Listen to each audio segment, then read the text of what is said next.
Hello, everyone.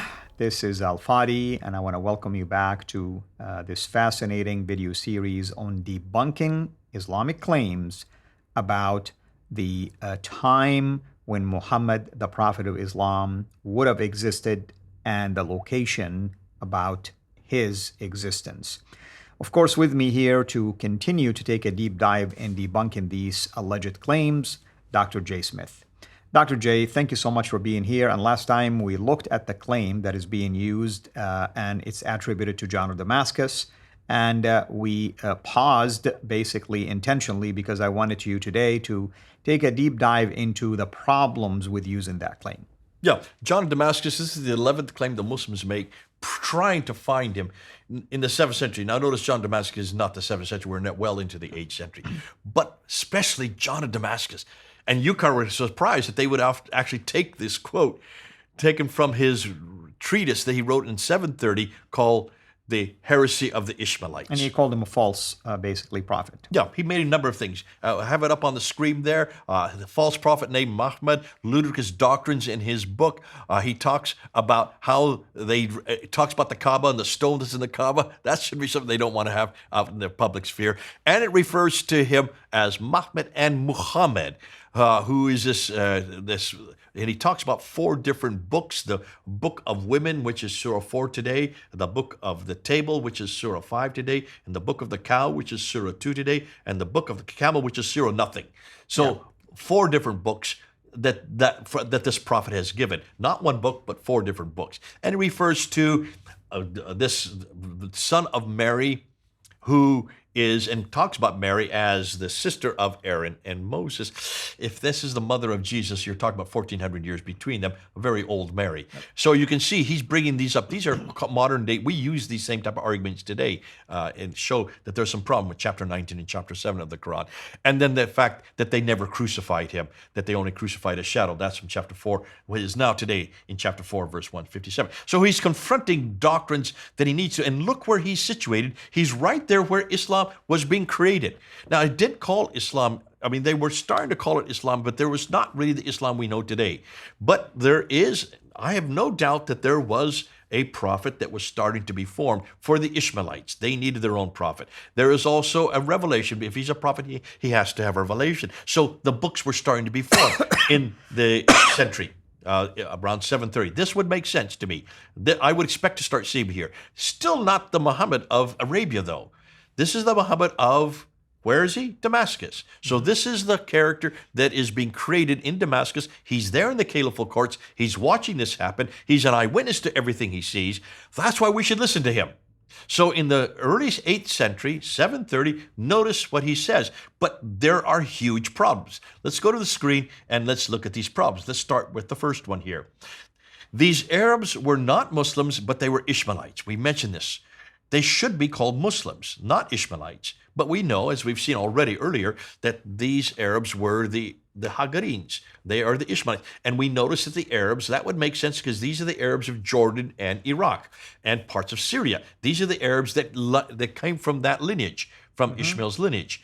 And they were in confrontation and competition with the Jews and the Christians who are in the line of Isaac. So that makes sense that they are jealous of the Jews and Christians because the Jews and Christians have a prophetic line.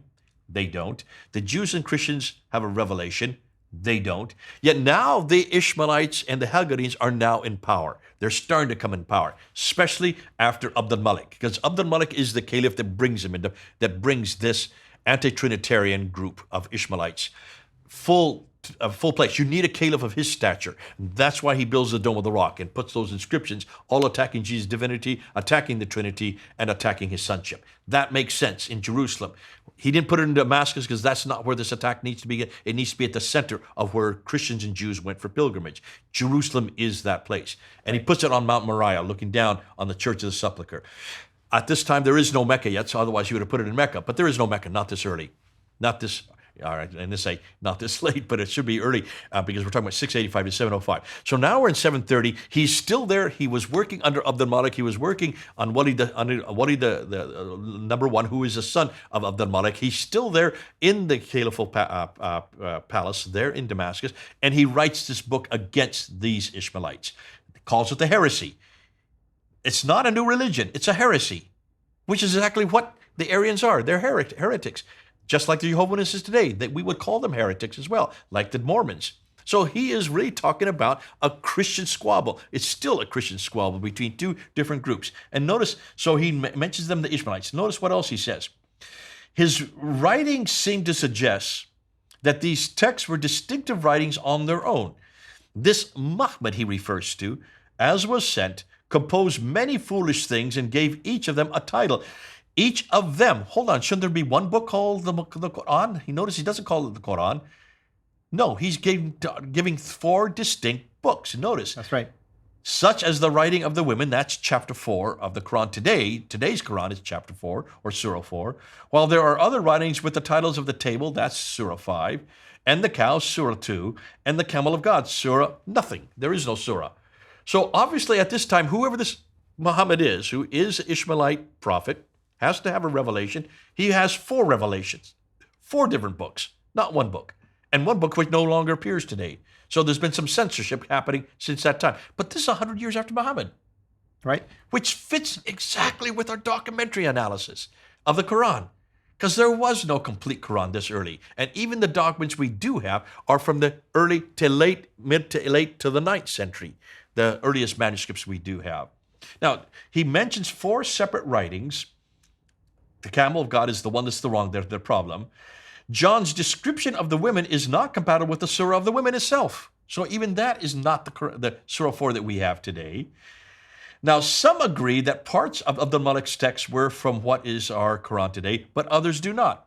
So, for instance, this is according to Alfred Louis de Premier. He says this, in his refutation of the Ishmaelite faith, he describes certain writings that they attribute to their founder Muhammad, some of which clearly correspond to the parts of the Quran and others which do not. Obviously, even de Mer realizing there's a problem here.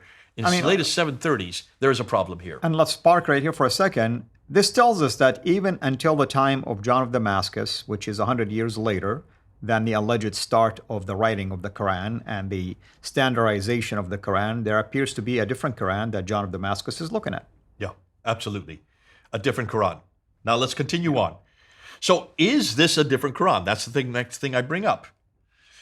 Clearly, according to Shadler, Dr. Shadler, he says, clearly we must conclude the sacred Ishmaelite writing that John knew in this era, that's 8th century, and describes in his account of their beliefs cannot have been the Quran as we know it in the present form. All right? Now, let's continue on. Let's talk about this Surah 2. To understand that, let's look at the next slide. And we're going to look at specifically at Surah 2, which is the cow, the largest surah in the Quran. And it's clear that John must have had some sort of Quranic apocryphon with this title, Camel of God, before his eyes. That has since vanished. Why? Well, Shoemaker goes into this argument, and this is what he says. There are 2 non-Islamic sources which indicate that the cow circulating was a separate work. Number 1, a Christian monk named Sergius Bahira, a Syriac Christian legend, was written about the late 8th century. This legend of Sergius Bahira identifies a sacred writing ascribed to Muhammad, which was called the Book of the Cow and was separate from the Quran. Note, by the late 8th century, Muhammad as a prophet would have been well known. Okay, that's the first problem. Number 2, a Syriac text widely known as a disputation between a Muslim and a monk of Bethel. In this disputation, quote, the Christian identifies among the sacred writings of his opponent a text named the writing of the cow, which he clearly distinguishes from the Quran, naming the latter separately as a different writing. Taylor brings this point up. So what does Shoemaker conclude? Look at his conclusion. These 2 non-Quranic texts both attest to an independent sacred writing titled The Cow that was distinct from the Quran, which were both written long after John of Damascus, long after 730, his treatise concerning a similar writing with the same title. What is interesting is that John's treatise would not have circulated in the same Miaphysite and East Syrian circles that gave rise to these 2 documents. He would have been completely out of that environment, so obviously he would not have known about them because he would not have been there. So you cannot say that these had impact on him. So that's Amazing. Because what we're talking about here is John of Damascus. Listen, we've always asked, go to the people who are in the environment that they're at. Go to the people in the time period that they're at. Right. So we're going down to that part of the world. We're going to Damascus. We're going to John himself, who was there in Damascus.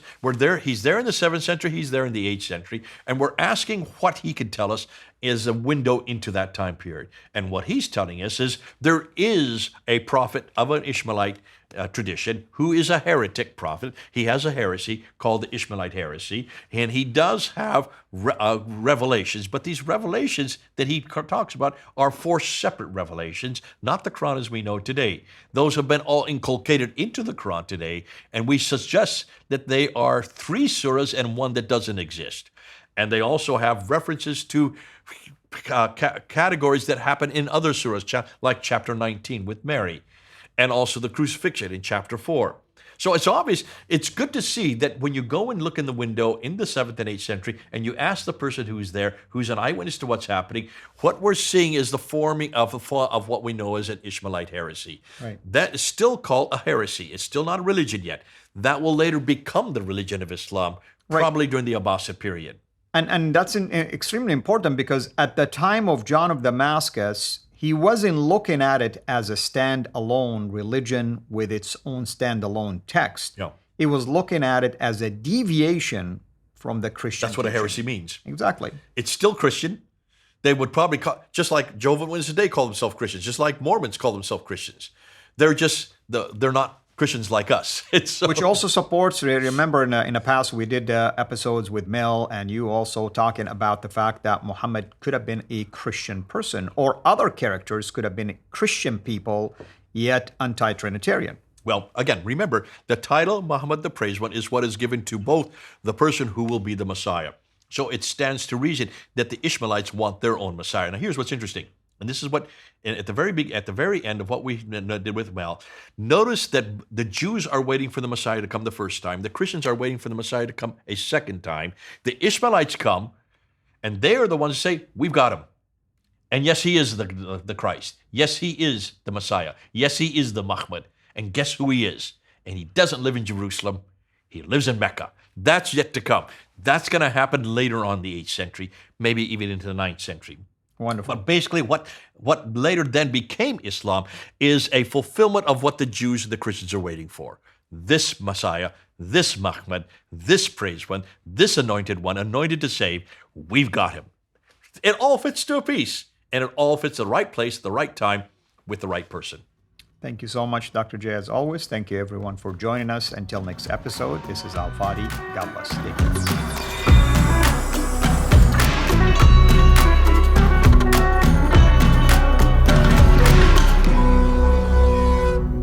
Thanks for watching. Please like, subscribe, share, and comment. And ring the bell so you will be notified when we release new content. Our mission is to reach Muslims with the gospel of Jesus Christ and help Christians engage with their Muslim neighbors. If you want to join us in this life-changing work, please support us on patreon.com/CIRA International or just click on the link below.